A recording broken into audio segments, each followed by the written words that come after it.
किसी भी लोकतांत्रिक देश के लिए उसका संविधान सबसे महत्वपूर्ण माना जाता है। भारत में हर साल 26 नवंबर को संविधान दिवस के रूप में मनाया जाता है। 26 नवंबर 1949 इस दिन संविधान को अपना लिया गया था भारत में। हालांकि इसे लागू 26 जनवरी 1950 से किया गया था। संविधान के निर्माण में कई लोगों ने अपना महत्वपूर्ण योगदान दिया है। भारत के संविधान के निर्माण में इंदौर के एक शख्स का भी महत्वपूर्ण योगदान है। ये तो सब जानते होंगे कि भारत का संविधान डॉक्टर भीमराव अंबेडकर ने लिखा था, लेकिन कोई ये नहीं जानता कि उसकी डिजाइनिंग आखिर किसने की थी।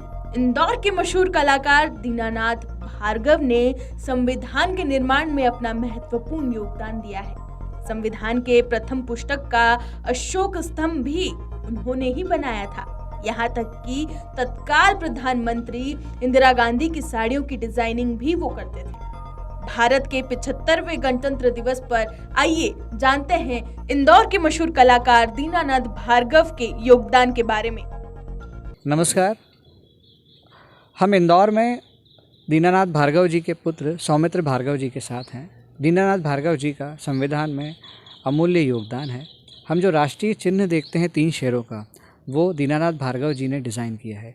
आज हम सौमित्र जी से जानते हैं कि कैसे उनकी ये यात्रा शुरू हुई और कैसे उन्होंने इतिहास के लिए ये अमूल्य योगदान दिए। सौमित्र जी, स्वागत है आपका। नमस्ते सर। सबसे पहला मेरा आपसे सवाल ये रहेगा कि आप एक ऐसे व्यक्ति की संतान हैं जिनका नाम पग पग पर आपको यह एहसास दिलाता होगा कि कितना एक गौरव कार्य उन्होंने किया है संविधान के लिए, देश के लिए। तो कैसे ये यात्रा उनकी शुरू हुई, कैसे इस आर्ट के प्रति उनका आकर्षण बढ़ा, मुझे वो बताइए। पापा एक मुल्ताई में उनका जन्म हुआ था और वो एक ज़मींदार परिवार से थे और उनका शुरू से किसी भी ऐसी फील्ड में जाना चाहते थे कि जहाँ पे उनको अच्छा लगे और उनका नाम हो। तो पहले वो मेडिकल फील्ड में गए। 2 साल उन्होंने अपना मेडिकल किया आगरा कॉलेज से। फिर उनके कुछ दोस्त थे, वो बोले चल यार फिल्म इंडस्ट्री में चलते हैं। तो वो फिल्म इंडस्ट्री में चले गए। उस टाइम कामिनी कौशल जी बड़ी टॉप की लीडर थी उस टाइम। तो उन्होंने कहा था भार्गव जिस फिल्म में काम करेगा मैं उसमें फ्री काम करूँगी। जैसी दादी को पता चला, चूँकि वो जमींदार परिवार के थे, तो दादी नाराज़ हुई, पापा को डांट कर बुला लिया घर। उस टाइम तो माँ बाप का रौब हुआ करता था, आज थोड़ा वक्त के साथ बदल गया है। तो वो वहाँ आ गए। फिर कुछ दोस्तों ने कहा यार चल शांति निकेतन चलते हैं। तो अपनी एजुकेशन उन्होंने आगरा से भी करी है कॉलेजेस, और बैतूल से किया था उन्होंने स्कूलिंग वगैरह, और फिर वो शांति निकेतन चले गए। पर चूँकि उनको आर्ट्स का बहुत वो था, पापा डांस भी बहुत अच्छा करते थे, पेंटिंग्स भी बहुत अच्छी करते थे, हॉर्स राइडिंग करते थे, क्योंकि ज़मींदार के बेटे थे तो अपना पैसा उगाने जाया करते थे जंगलों में। तो मतलब उगाना मतलब उसको रिकवरी करने। तो वहाँ से उनका ये सिलसिला चालू हुआ। और चूँकि वो नंदलाल बोस जो उस टाइम वहाँ के प्राचार्य थे, उनके वो बड़े फेवरेट स्टूडेंट हुआ करते थे। जब जवाहरलाल नेहरू जी ने आज़ादी के उस पल और टाइम पे जब संविधान का चित्र बनाने की बात हुई, तो वो शांति निकेतन को सौंपा गया। शांति निकेतन का ये काम नंदलाल बोस जी ने मेरे फादर को दिया। तब उनकी उम्र 20 साल की लगभग होगी। वहाँ से उनका ये दौर शुरू हुआ और उन्होंने जो पहली कॉपी बनाई थी उसके ऊपर ब्रश गिर गया था। वो कॉपी आज भी हमारे परिवार के पास है। अभी तक मेरे पास थी, अभी परिवार के पास है। मम्मी ने कहीं पे रखा हुआ है उसको, बाद में मिलेगी ज़रूर क्योंकि ये काम मैं ही देख रहा हूँ। तो उसके बाद ब्रश गिर गया तो उन्होंने फिर दूसरी कॉपी बना के वो दिए, जो आज हमारे संविधान में लगी हुई है। अंकल की इसके अलावा कुछ उपलब्धियां, जो आप ऐतिहासिक उपलब्धियां जो आप बताना चाहें। उन्होंने अपनी सर्विस में, चूँकि वो एक सेंट्रल गवर्नमेंट एम्प्लॉई थे, उन्होंने डायरेक्टर ऑफ हैंडलूम्स थे, उन्होंने कई चीज़ों का इंडिया में डेवलपमेंट किया। जैसे बातिक वो लाए, जामदानी वो लाए, एक्रेलिक ब्लॉक्स वो लाए, राउंड टेबल वो लाए, एक डबल डेकर लूम लेके आए थे कि एक लेबर जो हथकरघा चलाता है वो एक दिन में यदि 5 मीटर कपड़ा बनाता है सपोज़, तो उस डबल डेकर लूम पे वो उससे दुगना बनाता था कपड़ा। कॉस्ट वही थी, लेबर उसका वही था, टाइम पीरियड वही लगता था, लेकिन उसका प्रोडक्शन बढ़ जाता था। वो शायद लूम पापा बताते थे कि केमिकल्स या पेट्रोफिल्स ने बड़ौदा में लिया था।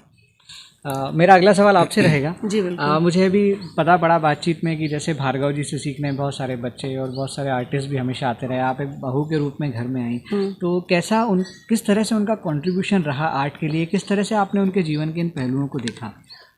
एक्चुअली मेरा नाम सापेक्षी सौमित्र भार्गव। पापा को काफ़ी इंटरेस्ट रहा करता था इसमें, स्टूडेंट्स आते थे सीखने, उनका काफ़ी मन, मैं भी एक आर्ट्स स्टूडेंट रही हूँ, पर कहाँ पापा कहाँ हम, लेकिन पापा का इंटरेस्ट काफ़ी था कि मैं भी उस चीज़ में आगे जाऊँ। पर चूँकि मैं शुरू से मेडिकल फील्ड में जॉब करती रही तो वक्त नहीं मिल पाया, कर नहीं पाई, लेकिन जब स्टूडेंट्स आके उनसे सीखते थे तो मन तो काफ़ी होता था कि नहीं मैं भी बस पापा के पास बैठ जाऊँ और यही काम करूँ। उन्हें भी बहुत शौक़ था, अगर हम कुछ कर भी रहे हैं काम, मान लीजिए हम रंगोली बना रहे हैं, कुछ छोटी मोटी पेंटिंग, तो उनका सपोर्ट ज़रूर रहता था हमारे उसमें, वो आके ज़रूर बैठते थे। तो दीनानाथ भार्गव जी की फैमिली में आज हम उनके पुत्र और उनके बहू के साथ थे, जिन्होंने ये बताया कि किस तरह से उन्होंने आर्ट के प्रति अपनी रुचि की शुरुआत करी और किस तरह से पड़ाव दर पड़ाव वो आगे बढ़ते गए और कई ऐतिहासिक उपलब्धियां उन्होंने हासिल की। आप दीनानाथ भार्गव जी की जितनी विरासतें हैं, जो उनकी पेंटिंग्स हैं, जो उनकी कला है, उसको आगे बढ़ाते रहें, लगातार उसका प्रचार भी करते रहें। उनसे जुड़ी हुई आगे आपकी कुछ योजनाएँ, उनके काम से जुड़ी योजनाएँ, वो बताइए। कुछ पेंटिंग तो पापा की पारिवारिक विवाद में उनकी अफरा तफरी हो चुकी है, जिसका मैंने विवाद में इंदौर पुलिस और सीएम हेल्पलाइन पे भी बोला गया है, पर अभी तक उस पर कोई कार्रवाई नहीं हो पाई है, जिसका मुझे बेहद दुख है।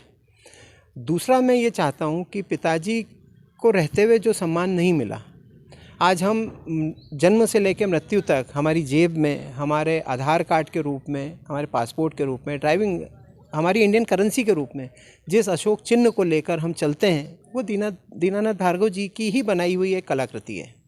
जब उस चीज़ पे हर अधिकारी के मस्तक पे, कंधे पे लगता है, जब कोई विदेश भी जाता है तो हम उसी के ही नाम से पहचाने जाते हैं कि हम भारतीय हैं। तो मैं ये चाहता हूँ कि पिताजी के नाम पे, मैं मोदी जी से भी चाहता हूँ और मध्य प्रदेश शासन के मुख्यमंत्री जी से भी यही चाहता हूँ कि कुछ उनके नाम पर ऐसा कुछ किया जाए कि उनका नाम उनके पश्चात भी अमर रहे।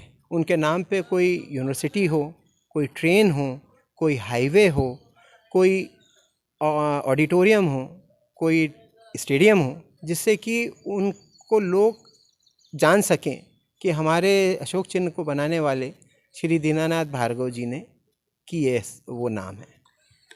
तो दीनानाथ भार्गव जी के पुत्र की ये एक पीड़ा, या ये कह सकते हैं एक निवेदन भी भारत सरकार से, प्रधानमंत्री नरेंद्र मोदी से है कि राष्ट्रीय अशोक चिन्ह को बनाने वाले दीनानाथ भार्गव जी के नाम पर कुछ ऐसा किया जाए ताकि आने वाली पीढ़ियां उनसे प्रेरणा लेती रहें। धन्यवाद। अमर उजाला की तरफ से सभी दर्शकों को गणतंत्र दिवस की ढेरों शुभकामनाएं।